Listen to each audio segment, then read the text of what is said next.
에베소서 2장 1절부터 3절입니다.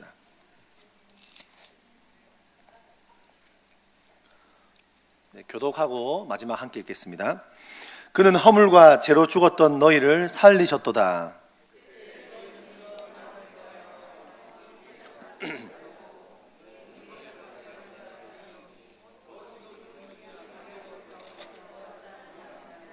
함께 읽겠습니다. 전에는 우리도 다 그 가운데서 우리 육체의 욕심을 따라 지내며 육체와 마음에 원하는 것을 하여 다른 이들과 같이 본질상 진노의 자녀이었더니. 아멘. 여러분, 저는 개인적으로 가장 부러워하는 사람들 중에 한 분이 어떤 사람이냐면 길을 잘 찾는 사람입니다. 저는 그런 사람들을 길눈이 좋다고 하지 않습니까? 길을 잘 찾고 길눈이 좋은 사람들이 있더라고요. 저는 다 이해할 수 없는데 저는 길을 잘 못 찾기 때문에 그 길치 중에서 상길치로 통하는 저인데, 저희 교회 이제 교육자님들 보면 임봉된 전도사님 길을 잘 찾으시는 편인 것 같아요, 그죠? 저희 담임 목사님도 길을 굉장히 잘 찾습니다. 한민현 목사님 저만큼은 아니지만 그렇게 잘 찾는 것 같진 않아요. 네, 그리고 저기 우리 김건희 목사님 좀 잘 찾으시는 것 같고, 안미연 전도사님 잘 모르겠습니다. 아무튼 다들 차이가 있는데 저는 좀 길치 중에 상길치입니다. 그래서 길 잘 찾는 게 참 부러울 때가 있고 가끔 길을 잘못 들어서 고민할 때가 있지요. 그래서 제가 가장 좋아하는 것은요, 가장 저에게 필요한 것은 바로 내비게이션입니다. 저는 인간이 만든 물건 중에 가장 뛰어난 제품 중에 하나가 내비가 아닌가라는 생각을 할 때가 있습니다. 가끔 제가 내비 없이 가보고 싶은 마음들을 가질 때가 있지만 곧 후회할 때가 많이 있죠. 얼마 전에 서귀포에서 제가 올 때, 서귀포 갈 때는 제가 평화로로 갔어요. 왜냐하면 평화로 가는 길은 제가 알겠더라고요. 내비게이션 쳐서 가면 평화로 저쪽 근처로 가면 알아서 평화로를 잡아주는데, 그게 문제는 서귀포에서 일을 마치고 올 때인데 어디로 가는 게 평화로운지 모르겠어요. 저는 좀 평화로로 좀 평화롭게 오고 싶은데 계속 이제 단기간 거리로 내비게이션이 516 도로로 계속 찝어주는 거죠. 그래서 제가 막 이것저것 찝어도 보고 내비게이션 해보다가 가다 보면 다른 데고 한 번은 설상가상으로 내비게이션까지 먹통이 된 겁니다. 휴대폰도 먹통이 되고, 어떻게든 제가 오늘만큼은 평화롭게 평화로를 타버리라 하고 가다가 계속 가다가 이 길이 맞을 거야 계속 갔는데 제가 조금 지나서 알게 된 것은 내가 목적지와 반대로 가고 있구나 를 깨달았던 거죠. 그래서 제가 제주시 넘어오는데 2시간 넘게 걸려서 넘어온 적이 있습니다. 그래서 집에 돌아와서 나는 왜 이럴까 자책을 하면서도 늘 그렇기 때문에 별로 크게 문제없이 웃으며 넘어갔던 기억이 있습니다. 전혀 모르는 낯선 곳으로 길을 간다는 건 때로는 굉장히 두려운 일이고 걱정스럽기도 한 일이지 않겠습니까? 오늘 본문에 보니까 오늘 본문에서도 잘못된 길을 간 사람들에 대한 이야기를 하고 있습니다. 그런데 그 길을 간 사람들에 대해서 오늘 바울은 말하고 있기를 굉장히 무서운 말을 하고 있죠. 1절입니다. 허물과 죄로 죽었다, 이렇게 말하고 있습니다. 여러분, 허물과 죄는 하마르티아는 이란 그 원어인데요, 관역을 벗어난 것을 의미한다고 합니다. 그리고 허물은요, 파랍토마는 잘못된 발걸음을 얘기한다는 거죠. 잘못된 발걸음으로 경계선을 벗어난 것, 잘못 길을 간 것, 이탈, 이런 것을 의미하는 것이 바로 허물이라는 뜻이라는 거예요. 그러므로 오늘 이 허물과 죄란 다른 걸 말하는 게 아니죠. 고의성이 있는 죄, 고의성이 없는 죄, 모르고 지은 죄, 사람이 지은 모든 죄를 통틀어서 하는 동의어를 반복해서 말하고 있다는 것이죠. 즉, 관역에서 벗어나는 것, 가야 할 길에서 이탈하는 것, 이것이 바로 죄와 허물이다라고 성경은 말하고 있습니다. 여러분, 복음을 아는 사람의 가장 좋은 자세는 무엇입니까? 바로 나의 삶의 옛적 나의 모습을 기억하는 것이죠. 내가 바로 그 관역을 벗어났던 사람인 것을 기억하는 겁니다.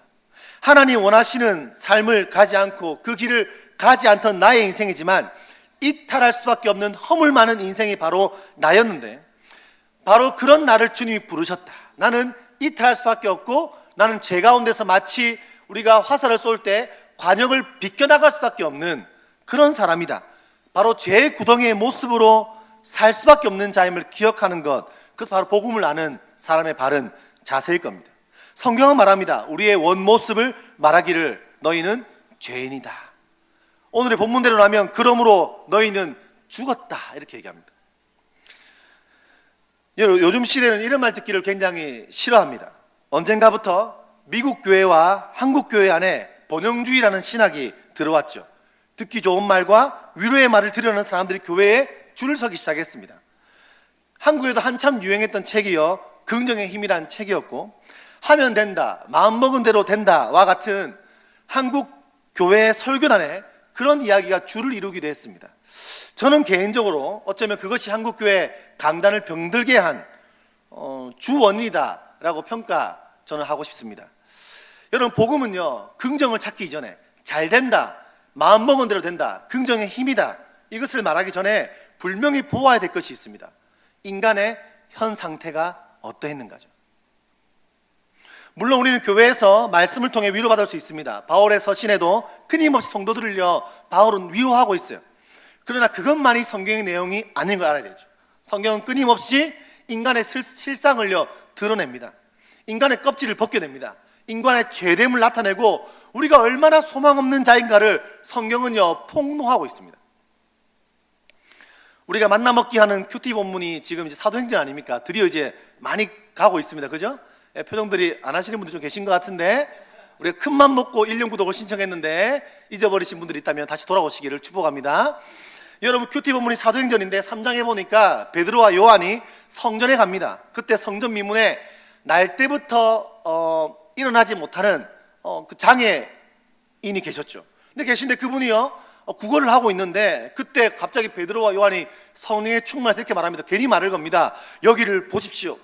여기를 보라고 하면 뭘 줄 줄 알았겠습니까? 평소처럼 돈을 줄 줄 알았을 겁니다. 근데 첫 번째 단어가 뭐였냐 이겁니다. 보라고 해놓고 치사하게 응가 그는 내게 없다 이러는 거예요. 얼마나 당황스럽겠어요. 당황스럽고 나를 왜 불렀나 이런 표정 아니겠습니까? 안 보고 있는 그 사람을 불러서 하는 말이 응가 그는 없다라고 말하면서 그 사람을요, 실망시키죠. 사실 여러분, 교회는 때로는요, 세상을요, 실망시킵니다. 많은 사람들은 교회에 와서 교회의 좋은 소식들을 듣고 싶어 하지만 사실 복음은 때로는 사람들 마음에요, 실망감을 안겨줍니다. 응가 그는 없다. 너희들이 줄 것이 응가 그니 아니다. 너희들이 줄 것이 세상이 말하고 있는 웰빙, 잘 사는 것, 세상에 어떠하게 추구하는 이것저것 주는 게 교회의 목적과 목표가 아니다라고 말하자 사람들은 실망하죠. 아마도 이분은요, 실망했을 거예요. 바울은 로마서에서 말합니다. 모든 사람이 죄를 범했습니다. 그래서 하나님의 영광에 누구도 단 한 명도 이르지 못했습니다. 우리가 부르는 노래가 있지 않습니까? 돈으로도 못 가요. 네, 그 다음 뭐죠? 힘으로도 못 가요. 하나님 나라. 그렇죠? 동일한 겁니다. 여러분, 칼빈의 5대 교리에는 이렇게 말하죠. 그 부분에 대해서 인간의 전적 타락이다. 다른 말로 전적 부패다 말합니다. 무슨 말이냐? 인간 안에 우리가 아무리 대단해 보이고 얼마나 잘났고 힘이 있고, 그렇죠, 돈이 많고 뛰어난 게 많고 몇 대째 예수를 믿는 가문이고 성경을 몇백 번 읽었어도 인간 안에는 선함이 없다. 얼만큼요? 조금 있지 않습니까? 조금도 없다. 인간의 전적 부패를 성경은 말하고 있습니다. 여러분, 우리가 격식이 있고 옷을 멋있게 차려입고 교양 있고 젠틀하지만 사실 인간의 내면이라는 것이 얼마나 자기 자신의 고집과 아집에 똘똘 뭉쳐 있는지를 우리 자신이 가장 잘 알 것입니다. 그 다음으로 아는 사람이 배우자나 나의 자녀들 아니겠습니까? 나와 다른 사람들을 우리의 모든 삶에서 살아가는 내 삶의 내면과 겉모습에 우리는 포장할 수 있지만 우리 내면이 얼마나 부패했다는 사실을, 내가 사람들에겐 잘할 수 있지만 내 속에는 얼마나 자기의 만족과 나의 유익을 위해서 내가 삶을 다름박질하며 살아가는지를 우리는 사실 자주자주 드문드문 보게 되는 것이죠. 저만 그렇습니까? 목회자인 저도 제가 어쩔 수 없이, 제가 신앙이 좋아서도 아니고 제가 신앙에 특출나서도 아니고 목회자다 보니까 말씀을 조금 더 읽지 않겠습니까? 그죠? 설교 준비하려면 말씀을 읽어야 됩니다. 그죠? 설교 준비하다 보면 기도가 나오면 기도를 해야 되는 거죠. 근데 제가 목회자로 부름받아서 신학 수업을 하고 준비하고 지금까지 왔지만 어떻게 목회자인 내가 이렇게 타락했나 싶을 때가 한두 번이 아닙니다. 여러분, 그렇지 않겠습니까? 교회 중직자가 되고 내가 교회 생활 한 지가 얼만데, 내 교회 헌금한 게 얼만데, 내가 신앙생활을 얼마나 열심히 했고 훈련은 다 받아왔는데 내가 아직 이 정도밖에 안 되는가라고 느낄 때가 있지 않습니까? 여러분, 그것을 느끼는 것은 어쩌면 성경 안에서, 믿음 안에서, 복음 안에서 우리 솔직한 표현일 것입니다. 그 말은 참 성경 볼 때마다 기분 나쁜 말이지만 그게 우리 모습인 것을 느낄 것입니다. 바울은 말합니다. 모든 인간은 다 죽었다. 영적으로 죽은 자였다. 다 살아있는 것 같지만 죽은 시체와 같다는 겁니다.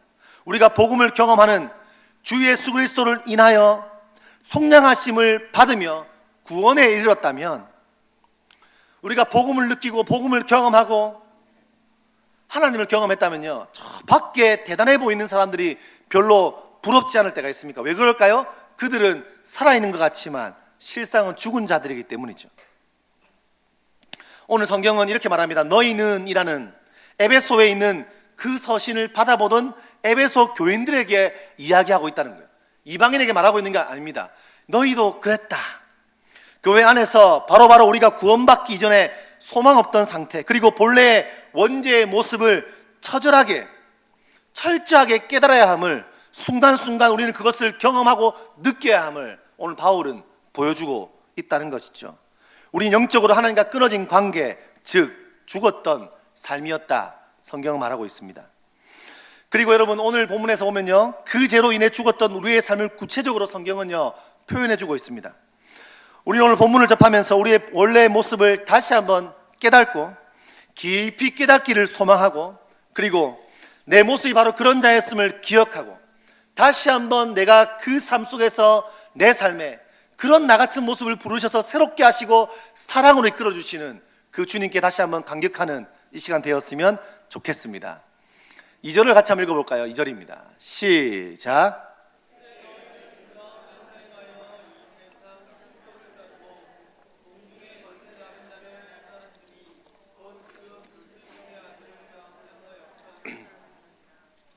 아멘. 여러분, 우리가 죽었던 자인데 그 죽었던 자의 모습을 구체적으로 말해주고 있습니다. 1번은 뭐냐, 이겁니다. 바로 너희들은 죽었는데 너희들의 구체적인 상태는 세상 풍조를 따랐다라고 나와 있습니다. 하나님을 떠난 자들은 바로 세상 풍조를 따를 수밖에 없는 자이다라는 것이죠. 여러분, 제가 얼마 전에 시편 1편을 금요기도 때 설교하면서 악인의 길을 따르지 않으며 죄인의 길에 서지 않으며 라고 말씀을 나눈 적이 있습니다. 즉 복이 있는 자는요, 악인의 길, 죄인의 길을 따르지 않는 것이다 라고 성경은 말하고 있다는 것이죠. 여러분, 갈라디아서 1장 4절에는요 세상에 대해서 말하기를 악한 세대다 라고 말합니다. 즉 세상의 악한 풍조를 따르는 우리였다, 바울은 말하고 있죠. 로마서에서는 너희는 이 세대를 본받지 말고라고 하는데, 이것이 바로 세대, 세상을 말하는 것이죠. 여러분, 그렇다면 이 세대, 우리가 따르지 않아야 되고 배워야 되지 않는 그 세상은 무엇을 말하는 것입니까? 그 세상은요, 어떤 물리적인 장소와 영토적인 개념을 넘어서는 것입니다. 그것이 아닙니다. 어떤 것이냐면, 이 세상에 본받지 말라, 따르지 말라는 것은 바로 하나님을 떠나 살아가는 삶의 방식을 말하는 것이죠. 하나님과 무관한 사고방식을 말하는 것입니다. 하나님 없이 내리는 삶의 결정을 말하는 것입니다. 하나님이 없는 내 인생의 계획, 하나님 없이 내가 갖고 있는 나의 가치관, 자신의 인생이 하나님과 무관하다고 여기고 자신의 삶을 자신이 통제하려는 삶의 방식이 바로 성경이 말하는 세상이다 라고 말하는 것이죠. 우리가 이곳에 다 같이 앉아 있지만, 교회에 나오고 수많은 교회에, 아직까지 한국교회는요 많은 교인들이 있는데, 앉아 있어도 우리 중에서 여전히 하나님과 무관한 결정과 내 삶에 살아가는 삶의 결정과 내 살아가는 삶의 모든 계획이 하나님과 무관한 삶을 영위하며 살아간다면 그 사람은 세상의 풍조를 따르는 사람이다 라고 성경은 말하는 것입니다. 12절에 보니 이렇게 말씀이 나와 있어요. 그때 너희는 그리스도 밖에 있었고 이스라엘 나라 밖의 사람이라 약속의 언약들에 대하여 외인이요 세상에서 소망이었고 하나님 또 없는 자이더니. 참 무서운 말이죠. 우리의 재정관, 우리의 결혼관, 살아가는 계획, 공부하는 것, 선택하는 것, 자녀 교육, 모든 것이 너무나도 세상적일 수 있다는 겁니다. 겉으로는 누군가를 위해서라고 하지만 결국은 자아만족과 이생의 자랑과 욕심이 되는 경우가 태반입니다. 그리스도 밖에 있는 자입니다. 세상의 길을 따르고 있는 자입니다. 여러분, 신앙생활을 하고 있고 교회를 오래 다녔지만 재정을 대하는 방식, 재정을 끌어모으는 데만 현안이 되어 있고 나눌 줄 모르는 삶, 가져도 만족이 없어서 더 큰 필요를 위해서 물불 가리지 않고 살아가는 삶의 방식과 잘못된 소비 문화, 사람을 대하는 방식, 자신보다 세상 지위에서 낫다고 하여서 갑질을 한다거나 한 인간에 대한 연민과 애정 없이 사람들을 그냥 생명을 물건 취급하고 말해버리고 사람을 하대하는 것, 자녀를 교육하는 방식이 세상의 성공이 가장 최우선이고 대학과 입시를 위해서라면 물불 가리지 않고 예배를 가장 뒷자리로 밀어버리고 무한 경쟁에 몰아붙여서 세상을 섬기는 자가 아니라 세상을 짓밟아서라도 이기는 자로 교육하는 삶의 방식, 그렇게 살아가는 것이 아무렇지 않다면, 세상과 똑같다면 내가 정말 예수 안에 있는 자인가를 우리는 돌아볼 필요가 있다는 것입니다. 우리나라는 유행에 민감하죠. 외국 사람들이 제일 놀라는 것 중에 하나가, 우리나라 와보고 놀라는 것 중에 하나가, 대한민국 사람들이 여성분들 남성분 할 것 없이 등산을 너무 좋아하는 것처럼 보인다는 겁니다. 다 등산복을 입고 있습니다.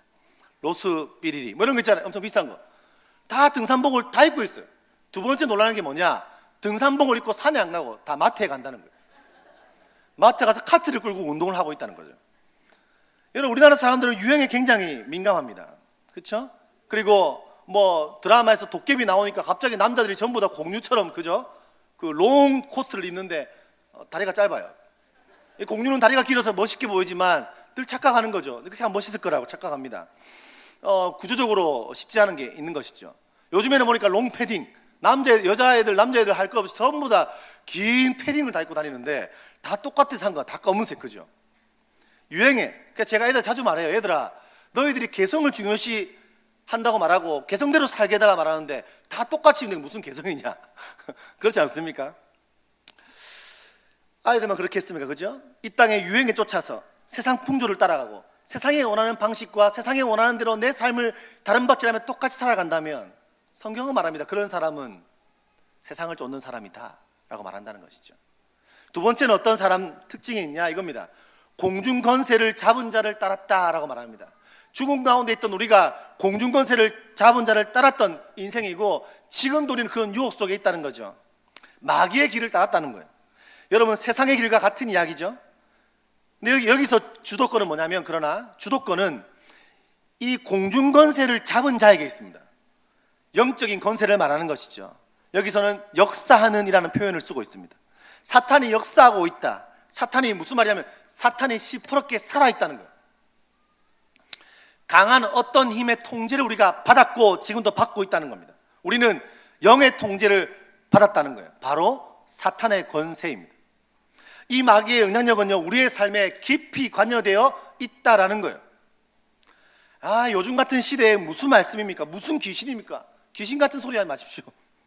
귀신 신나라 까먹는 소리 하지 마시고, 여러분, 인공지능 시대에 너무나 뒤떨어진 발언 아닙니까? 라고 누가 묻고 조롱할지 모르겠어요. 그러나 성경은 그 영적인 존재에 대해서 끊임없이 이야기하고 있습니다.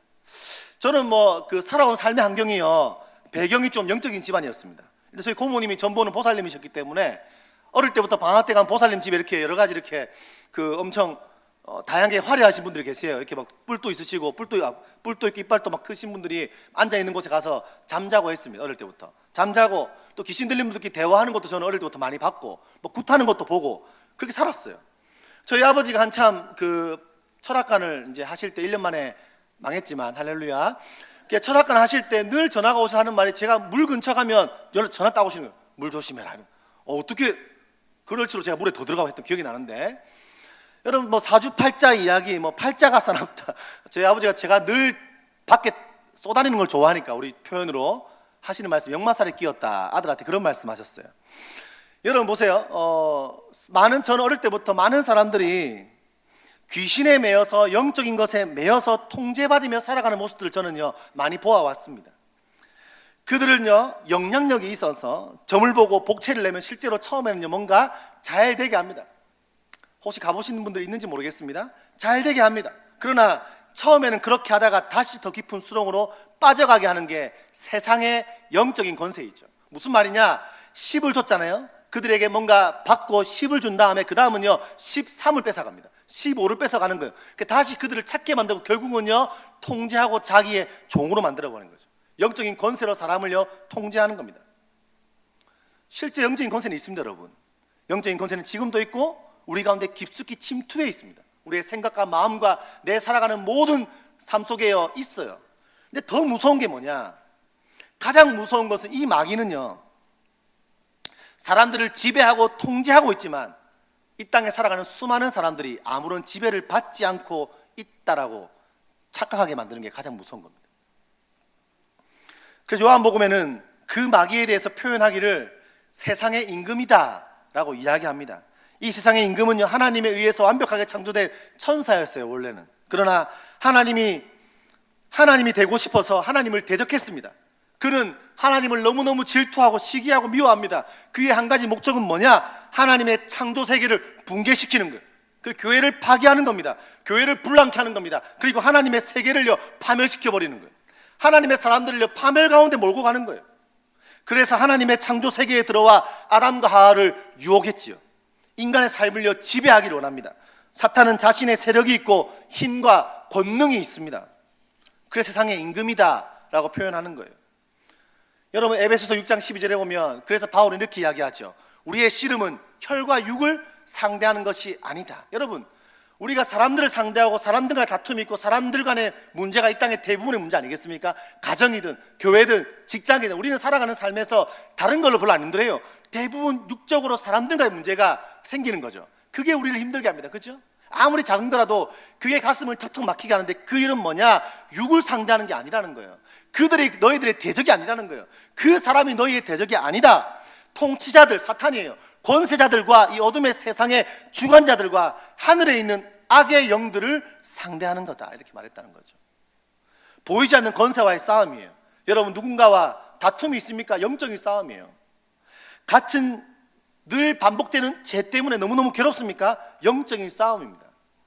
제가 지난번 설교할 때도 습관에 대한 이야기를 한 적이 있었는데요, 여러분, 습관을 어떻게 할 수 있습니까? 안 하면 이상한 게 습관이죠. 그죠? 그렇죠. 오늘 저녁에 내가 오늘 하루 종일 해야 되는 게 있는데 안 했으면, 운동을 좋아하는 사람은 운동 안 하면 기분이 이상해요. 그게 습관인 거죠. 그렇죠? 그때 제가 우스갯소리를 말했지만, 오늘 저녁 때니까 하루 종일 욕을 안 했더니 너무 지금 기분이 이상한데 욕을 한번 하고 자야 되겠다, 이러면 욕이 습관이 된 거죠. 남 욕을 하는 게 늘 습관인 사람은 안 하면 이상한 거죠. 우리는 각자마다 습관이 있습니다. 그죠? 근데 제가 그 습관이 있는데 그 습관에 제가 얼마 전에 그런 말 썼어요. 죄의 길. 죄도 습관이 되죠. 죄를 짓는 것, 아까 말한 것처럼 내가 봤을 때 내 삶에 안 좋은 것인데 그 죄를 반복하며 지을수록요 길이 생겨요. 그래서 처음에 어려운 그 죄가 갈수록 쉬워지는 겁니다. 습관이 되는 겁니다. 육신의 정욕과 안목의 정욕과 이생의 자랑으로 우리는 그 길을 가는 게 점점점 쉬워집니다. 그 안에 뭐가 있습니까? 영적인 권세, 사탄의 권세가 우리를 사로잡고 그 길로 점점 빠뜨리고 있다라는 거예요. 우리는 경각심을 가져야 됩니다. 내 삶의 잘못된 습관은 무엇인가?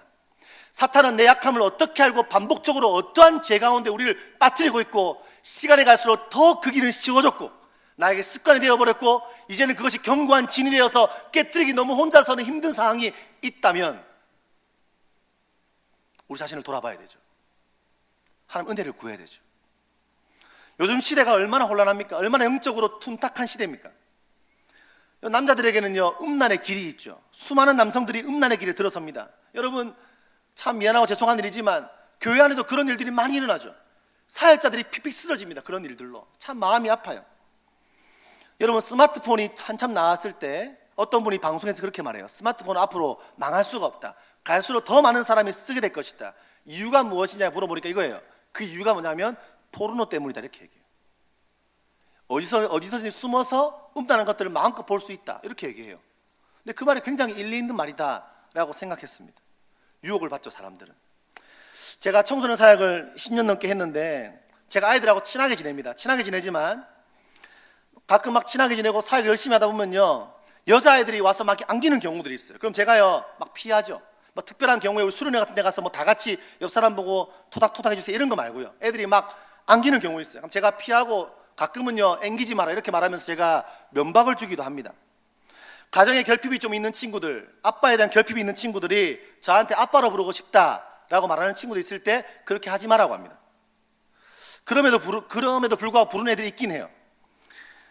아이들을 차로 태워줄 때도 제가요 여자아이는 혼자 잘 안 태웁니다. 만약에 다 같이 타고 이럴 때 부득이하게 탈 경우에는요 옆자리 절대 앉지 않게 합니다. 옆자리는 우리 와이프 자리야, 요즘에 이한이 자리예요. 아무튼 내 자리 이렇게 얘기하고 제가 뒤에 앉게 해요. 아이들이 저를 봤을 때 얼마나 오바라고 생각하겠습니까? 나이가 몇 살 차이? 20살 차이가 나는데 요즘 중1, 중2들은 그죠? 근데 제가요 굉장히 오바합니다. 늦은 시간에 아이들이요 진짜 급한 상담 아니면 늦은 시간에 여자아이들과 개인 카톡을 주고받지 않습니다. 여자아이들과 단둘이 밥 먹으려고 하지 않고요, 그런 경우 있으면요 1명 이상 데려오라고 이야기합니다. 제가 좀 오바죠. 근데 그런데 제가 왜 그런 오바를 할까요? 남자애들하고 하고는요 막 사우나도 가고 막 별거 다 하는데 여자애들이 가끔 서운하다라고 말할 때도 있습니다. 근데 제가요 그것이 좀 오바라고 느껴지고 사람들이 오해할지 모르겠지만 저는 그것이 저를 음란의 길에서 지키는 방법이라고 저는 생각했죠. 사탄이요 저를 어떻게 틈탈지 알 수 없는 겁니다. 저희 집안 내력을 봤을 때 제가 불안합니다. 저를 못 믿습니다. 여러분 왜 그럴까요? 왜냐하면 사탄이 우는 사자와 같이 지금 또 저를 공격하고 있거든요. 우리가 바로 그 죄의 종, 사탄의 종으로 살던 사람들이기 때문이에요. 신명기에서 이스라엘 민족들에게 하나님께서 자주 하시는, 반복적으로 하시는 말씀이 뭡니까? 너희가 애굽의 종이었던 것을 기억해라는 거예요. 너가 종살이 했던 거 기억해라는 거예요. 우리가 죄와 애국과 같은 사탄의 권세의 통제 안에 있어 사실을요 기억하며 살아야 됩니다. 여러분, 우리가 교회에서 신앙생활하고 우리끼리 예배드리고 많이 성경도 보고 우리끼리 관계성을 가지면요 내가 마치 굉장히 거룩한 사람 된 것처럼 보일 때가 있지만 사실은 우리의 과거를 기억해야 됩니다. 우리는 사탄의 통제 아래 있었습니다. 제가 앞전에 있던 어떤 교회 목사님은요 여성노님들과 악수도 안 하고 이렇게 목내만 살짝 하시는 분이 계셨어요. 그래서 많이 오해를 받았습니다. 근데 제가 그분의 마음이, 그걸 보면 제가 왜 그렇게 하는지를 알고 나서 저런 부분은 닮아야 되겠다 생각해 본 적이 있었지요. 여러분 왜 이렇게까지 해야 됩니까? 우리가 사탄은 광명의 천사의 모습으로 우리를 미혹하기 때문입니다. 여러분 과연 목회자만이 조심해야 될 부분일까요? 여러분들은 어떻습니까? 이곳에 계신 남성들은 어떠신가요? 그리고 이것이 남성에게만 유효한 일인가요? 이 땅의 세상 유혹은 여전합니다. 사탄의 권세는 너무나 강력합니다. 오늘 성경은 말합니다. 그래서 우리는 육체 가운데 살았고 본질상 진노의 자식이었다. 우리가 오늘 원래는 10절까지 다 봐야 되는데 말씀의 결론을 짓고 다음에 뒷부분들을 더 나누도록 하겠습니다. 말씀을 결론 지으면서 왜 바울이 이런 이야기를 그들에게 이렇게 심각하게 하고 있는가? 얼마나 심각합니까? 그죠? 너희들은 사탄의 종이다, 진노의 자식이다, 기분 나쁘게 막 에베소 교인들에게 말하고 있습니다. 그러니까 우리가 얻어야 될 교훈은 무엇일까요? 그것은 바로 이것입니다. 하나님께서 우리 가운데 역사하기 전에는 우리가 어떤 모습이었는지를 방금 나눈 것처럼 기억하라는 겁니다. 심사숙고, 다시 한번 깊이 묵상하고 숙고해라는 겁니다. 예수님께서 우리를 구원하시기 위해서 인간을 찾아오시기 이전에 우리의 상태를 생각해 보라는 거예요. 너무나 중요하다는 거예요. 자신의 모습을, 처음을 기억하는 사람은요, 자기 처음의 모습을 기억하는 사람은 교만하기 어렵습니다.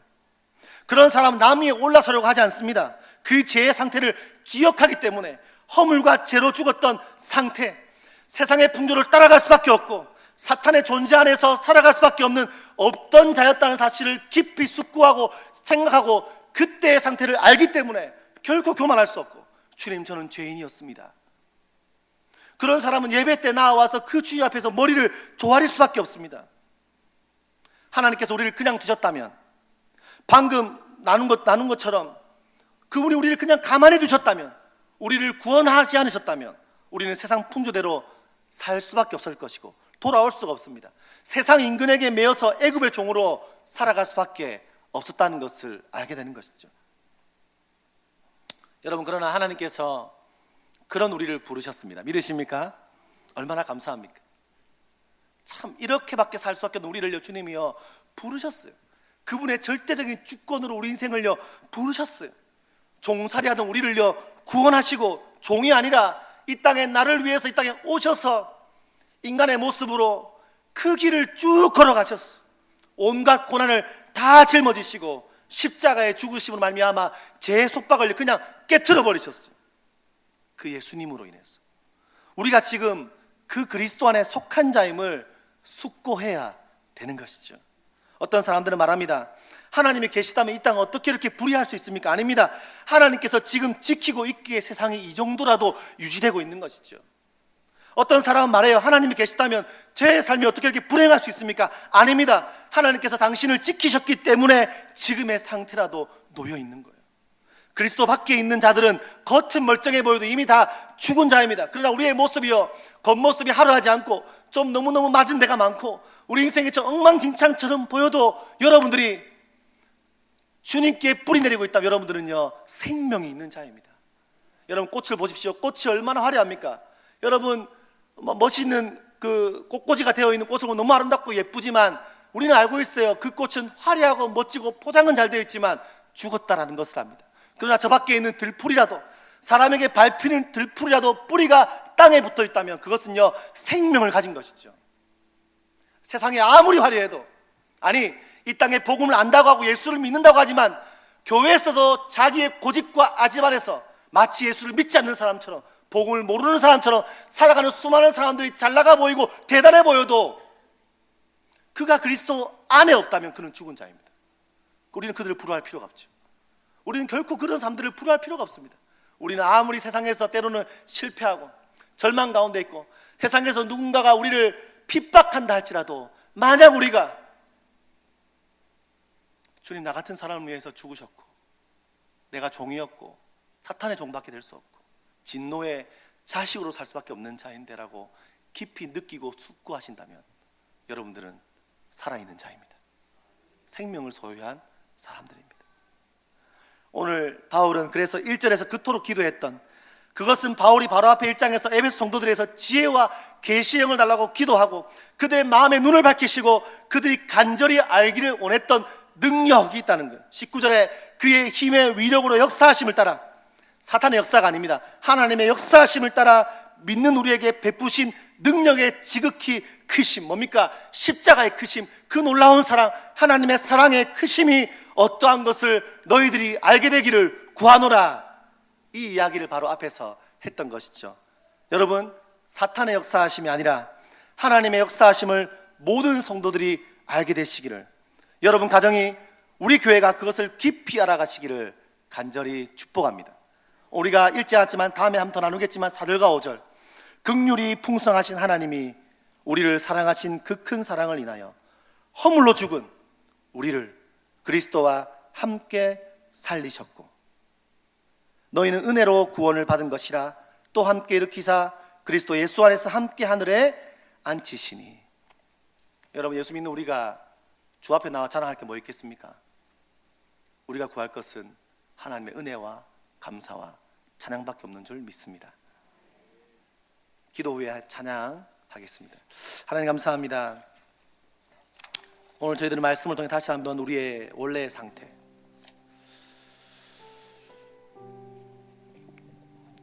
주님의 은혜와 긍휼 없이는 죽을 수밖에 없었던 진노의 자식으로 세상 고집과 아집으로 똘똘 뭉쳐 살아갈 수밖에 없는 우리의 모습을 다시 한번 깨닫게 하시니 감사합니다. 하나님의 은혜로 우리가 주님 앞에 나와왔습니다. 이 시간 예수님께 사랑을 고백하고 넘쳐나는 큰 놀라운 은혜를 오늘 말씀을 통하여 나의 과거를 돌아보고, 그래요 주님, 주의 은혜가 놀랍습니다, 하나님의 사랑이 너무나 넘쳐납니다, 예수를 높여드립니다 라는 믿음의 고백이 우리 가운데 있게 하여 주시옵소서. 감사드리며 예수님 이름으로 기도드렸습니다.